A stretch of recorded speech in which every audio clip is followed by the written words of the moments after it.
Hi guys, Miss Francis here. Today I'd like to discuss our lab on fruit flies and connect it to ideas and concepts that were proposed by Mendel and Morgan. So let's first take a look at the experiments that Mendel did. Now Mendel performed his experiments using pea plants, and what Mendel looked at were different characteristics of these pea plants. One of these characteristics involved flower color, where Mendel observed that there were purple-colored pea plants, purple-colored flowers, and white-colored flowers. And when Mendel mated these purple and white flowered pea plants, he observed in his F1 generation that there were all purple plants. So from this observation, Mendel developed his law of dominance, which states that one characteristic or one trait is dominant over another one. In other words, the dominant allele hides the recessive allele. We use nomenclature to represent dominant and recessive alleles. We use capital letters to represent dominant alleles and lowercase letters to represent recessive alleles. So in Mendel's case, he called this purple-flowered pea plant true breeding, which we represent by two capital P's. It has both dominant alleles. Whereas the true breeding white-flowered pea plant has two recessive alleles represented by two lowercase p's. And now in this F1 generation that expresses the dominant trait, so we know it's going to have one capital P because it's got the dominant allele. However, it's also going to have a lowercase p representing the recessive allele. Now, when Mendel took two of his F1 generation pea plants and mated them, what he discovered was a 3-to-1 ratio. 3 purple for every white. And from this observation, he developed the law of segregation, which states that alleles are inherited separately from one another. Well, now comes along a different scientist, Mr. Thomas Hunt Morgan, and he wants to evaluate Mendel's experiments as well as build on them. Now, Morgan chooses to do his experiments with fruit flies, and what he investigates is the eye color in fruit flies. So he studies male and female fruit flies, which both normally have red eyes. But he spends a year waiting for a mutant to arise. And what he finds is a male with white eyes. And he refers to this as the mutant fruit fly, whereas these females with the red eyes are known as the wild type or true breeding. Now, if Mendel's law of dominance holds true, that means that all of these flies in the F1 generation should have the red eye color.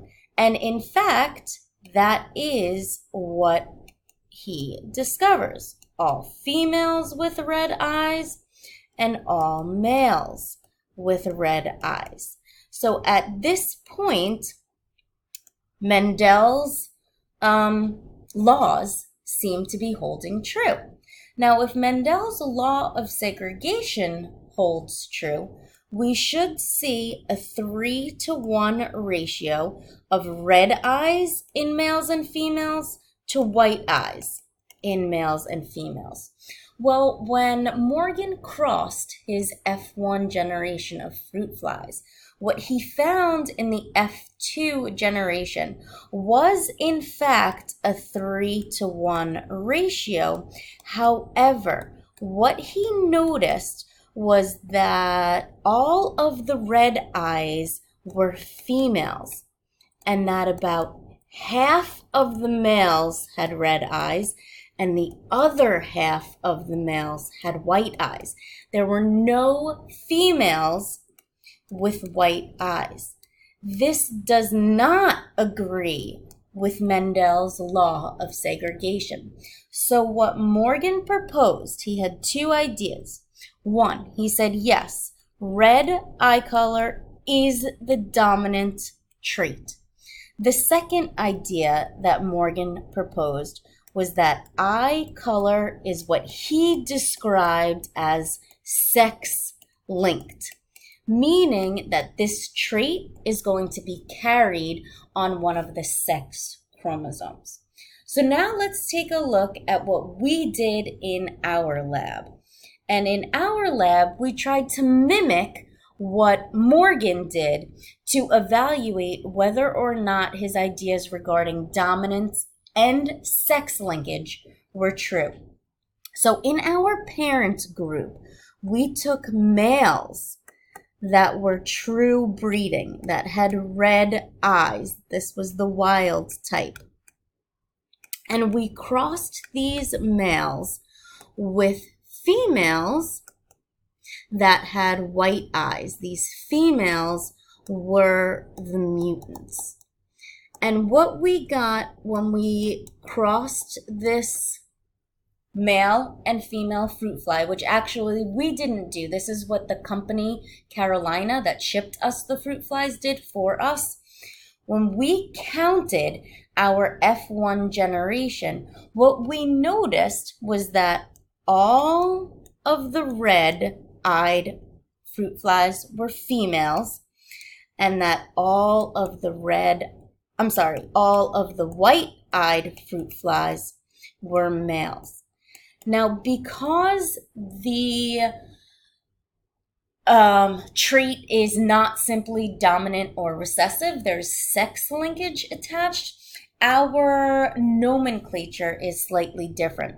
So males are represented by XY chromosomes, and females are represented by XX chromosomes.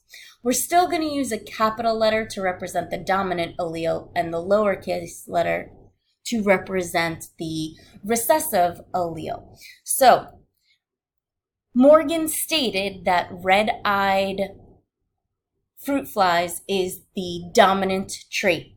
So if I had a red male and our eye color is carried on the X chromosome, then we would represent that red-eyed male by X superscript R, this R representing that dominant trait of having red eyes, Y, whereas the female with an XX chromosome would have two lowercase r's representing the white allele for eye color.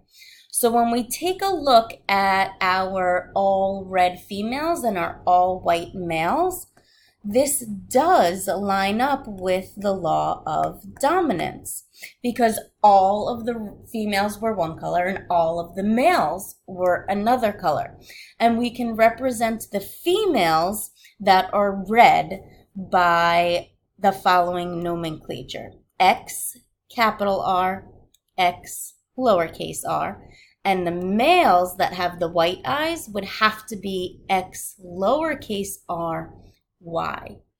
Now, when we mated the F1 generation and took data on our F2 generation, if something besides for the law of segregation was going on, i.e. if sex linkage was occurring, then this should be our outcome.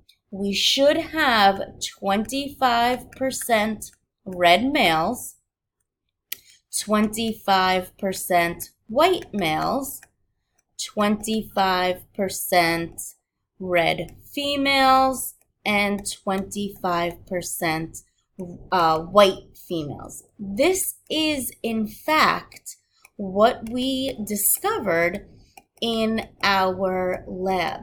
So if I zoom out here and we take a look at how each one of these scientists contribute to our lab, we can see that Mendel discovered this law of dominance as well as this law of segregation. Morgan elaborated on Mendel's ideas. He confirmed this law of dominance by mating a white fruit fly, white-eyed fruit fly with a red-eyed fruit fly to discover that all females were red as well as all the males being red. Now, following along with Mendel's law of segregation, what Morgan should have gotten in his F2 generation would be a 3-to-1 ratio of red males and females and white males and females. However, this is not what Morgan discovered. Instead, what he did observe was that all of the females had red eyes. None of the females had white eyes, whereas half of the males had red eyes and half of the males had white eyes. So what Morgan concluded was that red eyes are dominant to white eyes, following along with Mendel's ideas. But there's something else that's going along with this pattern of inheritance besides for the law of segregation. And what he called this pattern of inheritance was sex linkage. So Morgan concluded that eye color is a sex-linked trait. In our lab, we attempted to mimic Morgan's experiment. And what we did was try to explore this law of dominance and sex linkage. So we took males that had the wild type and females that were mutant. And when we mated these wild type males, red-eyed males, with these white-eyed females, we ended up with all red females and all white males, which confirms this law of dominance. Notice the different nomenclature that's used for characteristics that are sex-linked. Now, when we took our F1 generation and mated them, what we should have gotten, if in fact red eyes are dominant to white eyes and eye color is sex-linked, is 25% red males, 25% white males, 25% red females, and 25% white females. And where did those statistics come from? Those statistics came from our Punnett square.